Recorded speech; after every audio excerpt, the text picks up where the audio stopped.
आज का कहानी। समय बहुत मूल्यवान है। किसी नगर में एक किसान रहता था। उसका पुत्र अब बड़ा हो गया था।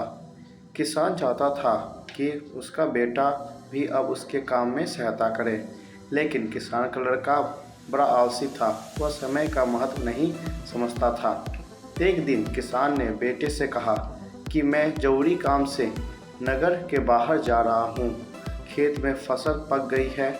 तुम खेत में जाकर मजदूरों से फसल कटवा लो और उसे सुरक्षित गोदाम में रखवा दो। बरसात के कारण फसल खराब हो सकती है।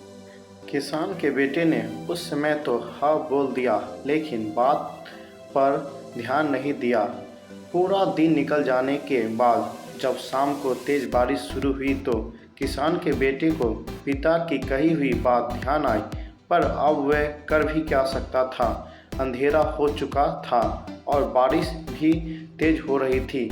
ऐसे में खेत पर अगले दिन उसने खेत में जाकर देखा तो खेत में पानी भरा हुआ था और फसल बारिश के कारण खराब हो गई थी। तभी किसान भी खेत में आ गया। बेटा किसान के सामने सिर झुकाए खड़ा हुआ था।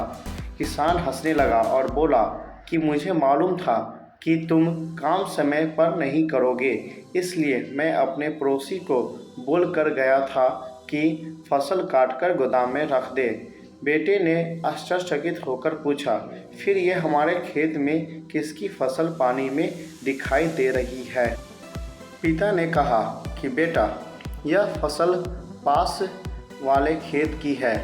उस किसान ने फसल तो काट दी, लेकिन उसे सुरक्षित किसी अन्य स्थान पर नहीं रखा और तेज बारिश के कारण फसल बढ़ने लग गई।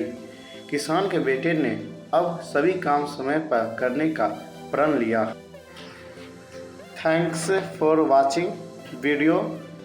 Like share subscribe. Thank you.